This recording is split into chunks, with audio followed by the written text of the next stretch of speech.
25 వసంతాల బీఆర్ఎస్ పండుగకు ఆ పార్టీ శ్రేణులు సిద్ధమవుతున్నారు. బీఆర్ఎస్ రజతోత్సవం సందర్భంగా భద్రాచలంలో ముఖ్య కార్యకర్తల సమావేశం జరిగింది. ఈ కార్యక్రమానికి ముఖ్య అతిథిగా హాజరైన ఎంపీ వద్దిరాజు రవిచంద్ర రజతోత్సవ వేడుకలపై పార్టీ శ్రేణులకు దిశానిర్దేశం చేశారు. వరంగల్ బీఆర్ఎస్ మహాసభకు గులాబీ శ్రేణులంతా దండు కట్టాలని పిలుపునిచ్చారు. ఏప్రిల్ 27న గ్రామాన గులాబీ జెండా రెపరెపలాడాలని తెలిపారు. కార్యక్రమంలో మాజీ ఎమ్మెల్యే రేగా కాంతారావు, బీఆర్ఎస్ నాయకులు, కార్యకర్తలు పాల్గొన్నారు.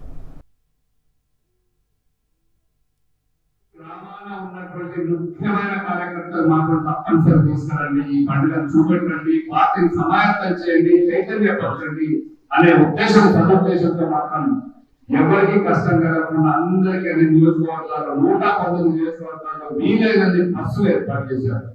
బస్సులు దొరకకపోతే ఆర్టీసీ వాళ్ళు ఇచ్చిన బస్సులు కాకుండా మనకు చాలా కావాలి, మనం ఇంకా బస్సులు అరేంజ్ చేస్తున్నాం, డీసీఎల్ అరేంజ్ చేస్తున్నాం. ఎక్కడికక్కడ ఈ రాష్ట్రం 119 నియోజకవర్గాల్లో 27వ తారీఖున జరగబోయే రజతోత్సవ సభకు పింక్ మాయన అవుతుంది. దాదాపు 10 లక్షల పైన మంది వచ్చే సభ కోసం సమాయత్తం ఎప్పుడు వస్తారా, ఎప్పుడు తిప్పి కొట్టాల కాంగ్రెస్ శ్రేణులను ఈ పండుగ ద్వారా వాళ్ళను నీరు గార్చే విధంగా, అంటే మన పార్టీని చైతన్యపరిచే విధంగా, స్ఫూర్తి నింపే విధంగా కేసీఆర్ గారు 25 సంవత్సరాల పండుగను జరుపుకునే విధంగా మనకు సూచనలు ఇవ్వడం జరిగింది.